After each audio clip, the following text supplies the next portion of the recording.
Hariom. Knowledge plus channel में हम सभी विद्यार्थियों का स्वागत करते हैं।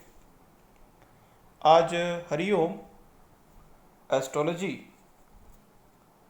की क्लास नंबर 170 क्लास है। इस क्लास में एस्ट्रोलॉजी के बारे में ही आपकी जानकारी को शिफ्ट अप बड़े ही शुरुआत हमने की थी टेक्निकल तरीके से, अब हम नॉन टेक्निकल तरीके से और डिस्कशन के पॉइंट से हम बात कर रहे हैं। तो अगर एस्ट्रोलॉजी में इस बात को पिकअप करना हो कि व्यक्ति चीज़ों को एग्जीक्यूट अकेले करेगा या ग्रुप में करेगा, इस चीज़ को चेकआउट करने के लिए हमारे पास 2 प्लैनेट हैं और 3 भाव हैं। हमें ये बात अगर चेकआउट करनी हो कि व्यक्ति किसी चीज़ को एग्जीक्यूट अकेले करेगा या ग्रुप में करेगा, इसके लिए हमने 3 भावों को अलग रखा। डिस्कशन है, डिस्कशन में विचार कर रहे हैं हम, 3 भावों को अलग रखा और 3 प्लैनेट को अलग रखा। तो 3 जो भाव हमने रखे उसमें जो पहला भाव है, पहले भाव का मालिक, हमें आपकी कुंडली के बारे में नहीं पता, लेकिन आपको ये बात चेकआउट करनी है कि पहले भाव का मालिक यदि किसी चीज़ को एग्जीक्यूट करेगा तो वो प्रयास करेगा कि मैं अकेले ही चीज़ को एग्जीक्यूट करूं। लेकिन अगर दूसरे भाव के मालिक की बात की जाए तो वो कहेगा कि मुझे अपने परिवार का सहारा चाहिए, तब मैं दूसरे भाव की चीज़ों को एग्जीक्यूट करूंगा। और अगर ये कहा जाए किसी व्यक्ति को कि वो 12वें भावों की चीज़ को एग्जीक्यूट करे तो वो कहेगा मुझे समाज का सहारा चाहिए। तो यहाँ पे हमने 3 पॉइंट ऑफ व्यू लिए कि पहले भाव का मालिक कहता है कि मुझे अकेले काम करना है, दूसरे भाव का मालिक कहता है कि मुझे परिवार के साथ काम करना है, और 12वें भाव का मालिक कहता है कि मुझे समाज के साथ काम करना है।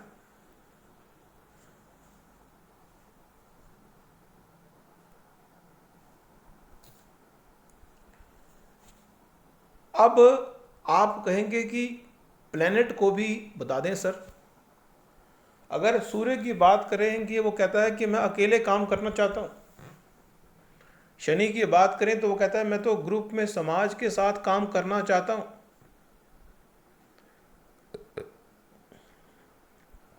लेकिन अगर बाय चांस प्लैनेट चंद्रमा आ जाए, सूर्य आ जाए, सूर्य और शनि के अलावा कोई प्लैनेट आ जाए तो क्या कहेंगे आप? मान लो चंद्रमा आ जाए, तब भी हम ये कहेंगे व्यक्ति परिवार के साथ काम करना चाहता है, उसके काम करने की जो सोच है वो देवता कैटेगरी की है। गुरु आ जाए तब भी हम कह सकते हैं कि व्यक्ति अकेले या परिवार के साथ काम एग्जीक्यूट करना चाहता है। मंगल आ जाए तो भी हम ये कह पाएंगे। लेकिन यदि बुध आ जाए, शुक्र आ जाए, तो निश्चित रूप से वो व्यक्ति चीज़ों को एग्जीक्यूट तो करना चाहता है, लेकिन एक ग्रुप में चीज़ों को एग्जीक्यूट करना चाहता है। मीन्स शनि किसी भी भाव में जाएगा तो व्यक्ति को कहेगा कि आप ग्रुप में चीज़ों को एग्जीक्यूट करो। बुध किसी भाव में जाएगा तो वो कहेगा कि आप इकट्ठे होके किसी चीज़ को एब्जॉर्व करो। शुक्र कहीं जाएगा तो इकट्ठे संबंधों के साथ चीज़ों को एग्जीक्यूट करने की बात करेगा। अब यहाँ पे ये पॉइंट भी समझना जरूरी है कि जो 1 नंबर की ताकत है वो अकेले चीज़ों को एग्जीक्यूट करने की है, 2 नंबर की ताकत परिवार के साथ चीज़ों को एग्जीक्यूट करने की है, लेकिन 12 नंबर की ताकत चीज़ों को working behind the scene execute करने के संबंध में, जैसा कि हमने पिछली टॉप में भी बताया आप कि अगर 12 नंबर या 12वें भाव की एनर्जी व्यक्ति को वर्किंग बिहाइंड द सीन चीजों को एग्जीक्यूट करने की प्रेरणा देती है। तो यहां पे इस टॉक में हमने ये डिस्कस करने का प्रयास किया कि किसी व्यक्ति की कुंडली देख के हम ये कैसे फाइंड आउट करें कि व्यक्ति चीजों को अकेले एग्जीक्यूट करेगा, परिवार के साथ करेगा या समाज के साथ करेगा। हमने इसका स्टैटिक फॉर्मूला बता दिया कि आपको लगन देखना है कि वहां पे नंबर क्या लिखा हुआ है। वहां पे अगर 1 नंबर लिखा हुआ है तो इसका मतलब व्यक्ति अकेले चीजों को एग्जीक्यूट करने के बारे में सोच रहा है। पर आप ये कहेंगे कि हमने कर्म को देखा ही नहीं, तो उस स्थिति में हम उस व्यक्ति के D10 चार्ट के नंबर को देख लें, हम किस संबंध में, क्योंकि इस संसार में यह बात विशेष रूप से समझने वाली है कि व्यक्ति 12 तरह के कर्म करता है।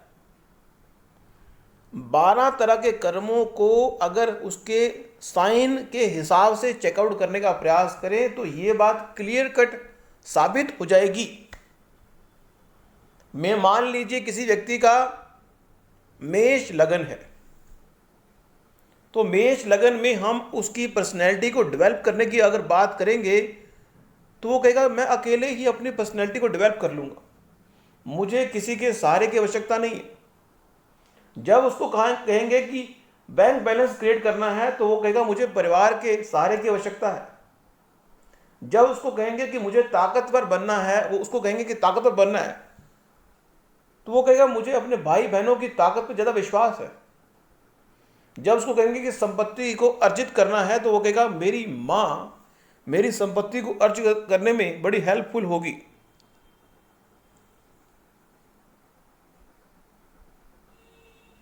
या पिता,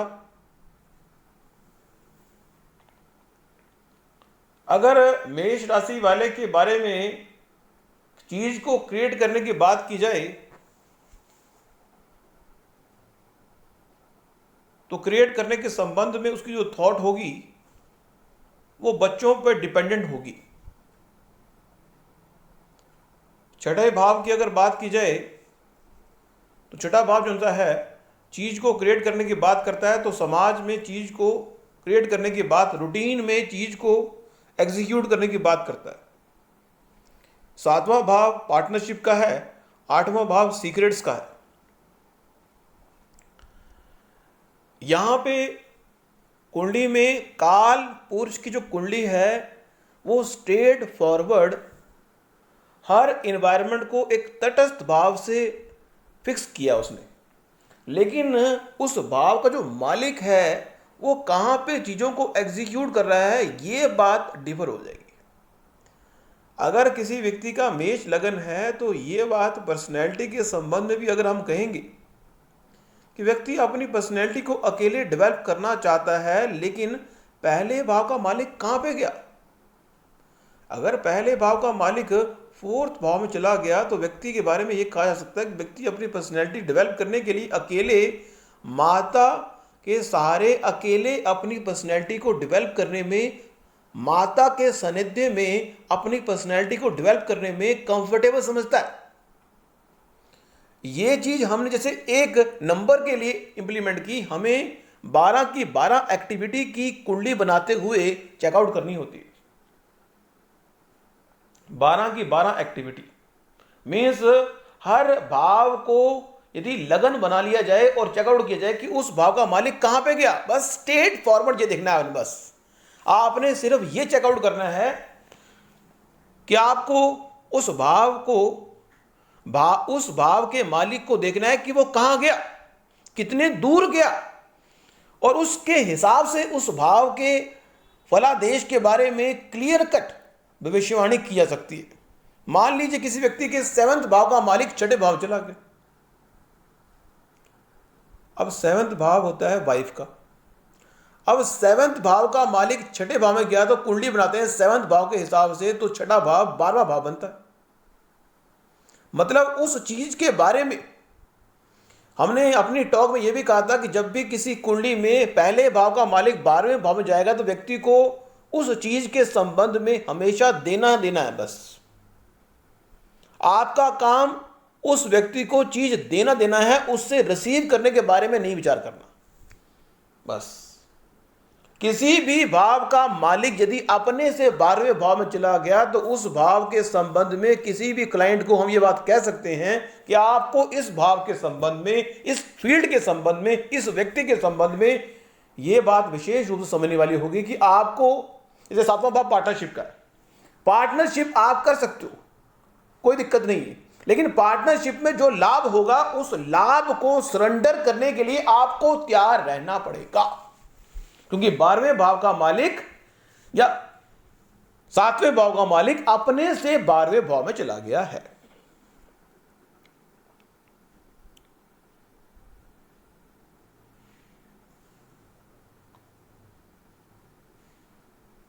तो इस तरह से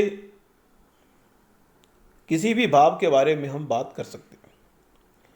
अब थोड़ा सा और, तो हमने यहाँ पे पॉइंट ऑफ व्यू लिया कि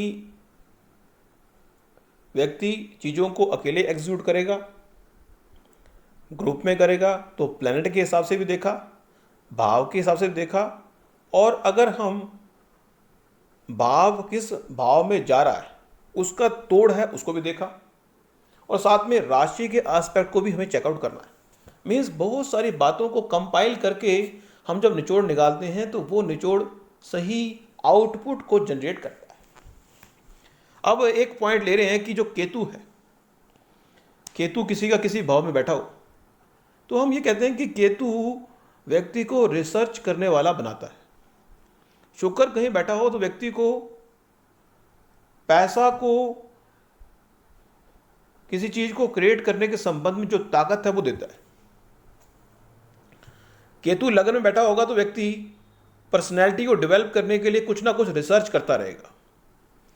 शुक्र अगर लग्न बैठा होगा तो व्यक्ति अपने आप को सुंदर दिखाने के लिए विशेष प्रैक्टिस करता रहेगा। सूर्य अगर बैठा हुआ है तो व्यक्ति अपने आप को सूर्य की तरह चमकाना चाहता है, लीडर बनना चाहता है। अगर लगन में चंद्रमा होगा तो व्यक्ति इमोशनल एंड पर, इमोशन के एंड पर चीजों को एग्जीक्यूट करेगा।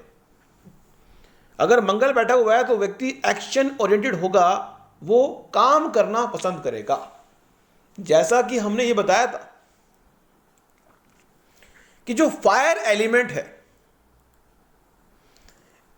या फिर हम बात करें वाटर एलिमेंट की,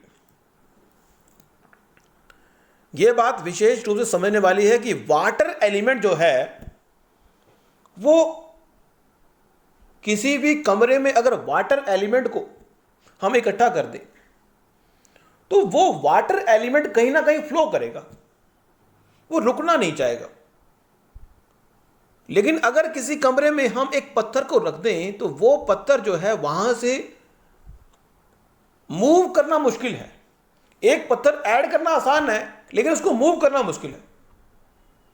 तो सेम ही ये पत्थर का जो फैक्टर है और जो मूव का फैक्टर है बड़ा इंपॉर्टेंट होता है। जिस भी चीज के संबंध में हम किसी व्यक्ति के बारे में जानने का प्रयास करें उसमें यह देखने का प्रयास करें कि वो जो लगन है वो वाटर एलिमेंट वाला है या पत्थर वाला है, क्योंकि इस संसार में 12 तरह की एक्टिविटी व्यक्ति परफॉर्म कर रहा होता है। इस पूरे ब्रह्मांड में व्यक्ति 12 तरह की एक्टिविटी परफॉर्म करता है और 12 की 12 एक्टिविटी को हम 5 तत्वों में डिवाइड करते हैं। वाटर एलिमेंट जिस एक्टिविटी में आ गया वहां पे आप बाय डिफॉल्ट मूवमेंट देखेंगे। लेकिन अगर पृथ्वी एलिमेंट किसी एरिया में आ गया तो वहां पे बाय डिफॉल्ट व्यक्ति चुपचाप बैठेगा।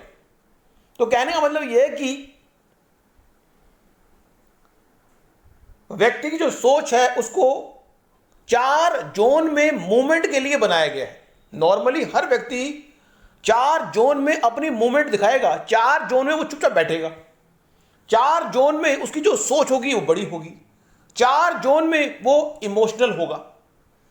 मीन्स वाटर वाला इमोशनल होगा, एयर वाला जो सा होगा वो स्ट्रेट फॉरवर्ड होगा और लॉजिकल होगा, प्रैक्टिकल होगा, और फायर वाला जो होगा एग्रेसिव होगा। तो कहने का पर्पज ये है कि पूरे ब्रह्मांड में 12 एक्टिविटी जब व्यक्ति परफॉर्म करता है तो उन 12 एक्टिविटी में 4 एक्टिविटी वो इमोशन के आधार पर परफॉर्म करता है, 4 एक्टिविटी वो नो मोमेंट के आधार पर एग्जीक्यूट करता है। 4 की मैंने 3 एक्टिविटी, क्योंकि 2 नंबर, 6 नंबर और 10 नंबर, कुंडली में 2 नंबर, 6 नंबर और 10 नंबर जहां पे भी आएगा वहां पे व्यक्ति कहेगा कोई काम करने को कहा जाए उसको। 2 नंबर की एक्टिविटी मान लीजिए खाने पीने पे आ गई। अब खाने पीने की बात होगी तो व्यक्ति खाने पीने के लिए भी मूवमेंट पसंद नहीं करेगा, कहता मेरे को खाना ही दे दो बस। लेकिन अगर वो खाने पीने की एक्टिविटी के अंदर 4 नंबर आ गया, अब 4 नंबर जो है अगर दूसरे भाव में आ गया तो व्यक्ति खाने पीने की एक्टिविटी को करते हुए इमोशन के बेस पे खाने पीने की एक्टिविटी करेगा। अगर उसको इमोशनली कोई अटैच होगा वहां पे वो खाना खा लेगा, और खाने पीने की एक्टिविटी में मूवमेंट चाहेगा, वो तटस्थ नहीं है, उसको जो खाना मिल जाएगा वो खा लेगा, क्योंकि उसका जो इफेक्ट है, जो उसका मूड है वो चेंज ओवर करेगा अपना। और खाने पीने की एक्टिविटी के लिए अपने आप को अगर मूव करने की बात होगी तो भी मूव करेगा। तो हम कहां से कहां पहुंच गए, डिस्कशन हो रही है, कोई दिक्कत नहीं है। तो केतु के लिए हमने रिसर्च के बारे में बात की, शुक्र के लिए मॉडिफाई के बारे में, सन के लिए हमने कहा कि वो सोशल नेटवर्क सर्कल बनाएगा, मून के बारे में इमोशन की बात की। अगर हम मंगल की बात करें तो एक्शन ओरिएंटेड होगा, फायर एलिमेंट है। राहु की अगर बात कर लें तो मल्टीटास्किंग करेगा। गुरु की बात कर लें तो अंडरस्टैंडिंग पावर अच्छी होगी, उसकी चीज को रिटेन करने की पावर अच्छी होगी। और अगर शनि की बात कर लें तो शनि जो है हमारे कर्म को इंडिकेट करता है। नॉर्मली हर व्यक्ति ये जानना चाहता है कि वो उसके कर्म का फल उसको मिलेगा या नहीं मिलेगा। और इस संसार में व्यक्ति कर्म 2 तरह का करता है, एक वो कर्म जो लोग देखें और एक वो कर्म जो लोग ना देखें। अब हमने पहले भी कहा था कि अगर कुंडली में 12वां जो भाव है, 12वें भाव का किसी तरह से भी, और शनि का और राहु, 12वां भाव 12 नंबर की बात कर लें, 12वें भाव की बात कर लें, शनि की बात कर लें, राहु की बात कर लें, ये व्यक्ति के फिजिकली कर्म को करने के बारे में, और एक्शन के बाद मंगल की बात कर लें। मींस इस तरह से डायरेक्ट या इनडायरेक्ट D10 कुंडली में अगर देखने वाली बात हो तो हमें शनि को देखना होता है। D10 कुंडली में हमें शनि को देखना है, D10 कुंडली में हमने 12 नंबर को भी देखना है, D10 कुंडली में हमें 12वें भाव को भी देखना है, D10 कुंडली में हमें राहु को भी देखना है, और D10 कुंडली में हमें मंगल को भी देखना है। ये 5 चीजें अगर हम D10 कुंडली में देख रहे हैं, अगर D10 कुंडली में 12वें भाव में शनि बैठा हुआ है तो आप इस संसार में बहुत सारे सामाजिक पेंडिंग कर्म लेके आए हुए, आपको समाज के लिए बहुत कुछ करना है, स्ट्रेट फॉरवर्ड। और शनि वहीं बैठा हुआ है जहां शनि के घर में बैठा हुआ है मान लीजिए, तो इसका मतलब यह है कि आपको निश्चित रूप से उसमें सफलता मिलेगी। और दूसरा यह है कि आप अपने कर्मों को वर्किंग बिहाइंड द सीन करेंगे। हमने पहले भी अपने टॉक में कहा था कि working behind the scene activity होगी। फिर हमने देखना है राहु कहां है। राहु भी एक प्रकार की फिजिकल किसी चीज को प्राप्त करने की बेताबी है। फिर शनि देखा हमने, फिर 12 नंबर को भी चेकआउट करें। D10 कुंडली में अगर बाय चांस किसी व्यक्ति की कुंडली में D10 कुंडली में लगन ही मीन लगन से शुरू हो रहा है तो भी यह बात तय होगी कि व्यक्ति कंफ्यूज होगा कि वो क्या काम करे। जो व्यक्ति भी मल्टीपल टैलेंटेड होता है वो व्यक्ति कंफ्यूज होता है, यह बात विशेष रूप से समझने वाली है।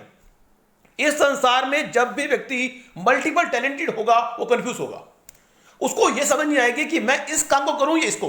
वो हर काम में परफेक्शन की ओर जाना चाहेगा, हर काम में परफेक्शन की ओर जाना चाहेगा और वर्किंग बिहाइंड द सीन काम करेगा। और अगर D10 कुंडली का मीन लगन का जो एसेंडेंट है वो अगर किसी भाव में जाएगा तो वहां पे भी वो वर्किंग बिहाइंड द सीन काम करना चाहेगा, वो फ्रंट पे कर्म करना चाहता ही नहीं। यह बात विशेष रूप से समझने वाली है। फिर मंगल देख ले, मंगल कहां कर्म करना चाहता है। तो ये 5 एस्पेक्ट ये डिफाइन करते हैं कि व्यक्ति कर्म के संबंध में कैसे एक्टिविटी परफॉर्म कर रहा है। साथ ही देखो, वैदिक एस्ट्रोलॉजी में फोरकास्टिंग करने के संबंध में हमने पहले भी अपने टॉक में कहा था कि ये कंपाइलेशन का साइंस है। इसमें स्टैटिक रूल तो बहुत हैं, अलग अलग ब्रांचेस हैं, कुछ ब्रांचेस में स्टैटिक रूल दिए गए हैं, उनको फॉलो करना बस। लेकिन यदि आप किसी जातक के बारे में इनसाइड आउटसाइड बहुत कुछ जानना चाहते हैं तो आपको कंपाइलेशन वाले फॉर्मूले पे अपने ध्यान को केंद्रित करना ही होगा। यदि आप स्टिक मतलब बच्चों की तरह एस्ट्रोलॉजी को सीख के भविष्यवाणी करना चाहते हैं तो आपको फिर वैदिक एस्ट्रोलॉजी को छोड़ के नाड़ी एस्ट्रोलॉजी की ओर, केपी एस्ट्रोलॉजी की ओर, लाल किताब एस्ट्रोलॉजी की ओर जाना पड़ेगा। उसमें कुछ स्टैटिक रूल दिए हुए हैं। ऐसा नहीं है कि वैदिक एस्ट्रोलॉजी में स्टैटिक रूल नहीं है, उसमें भी हैं, लेकिन यह है कि कंपाइलेशन वाला जो फॉर्मूला है ये हमें ध्यान रखना होता है।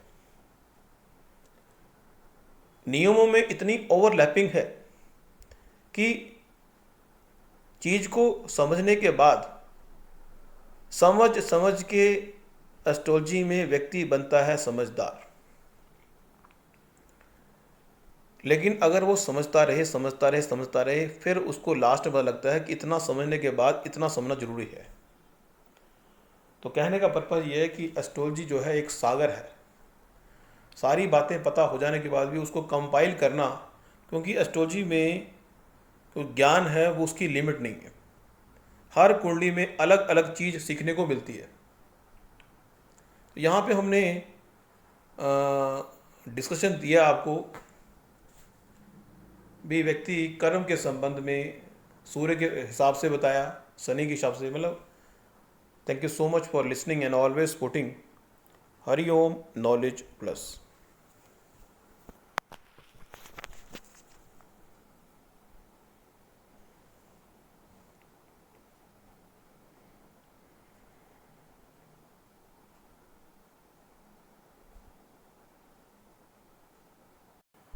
हरिओम।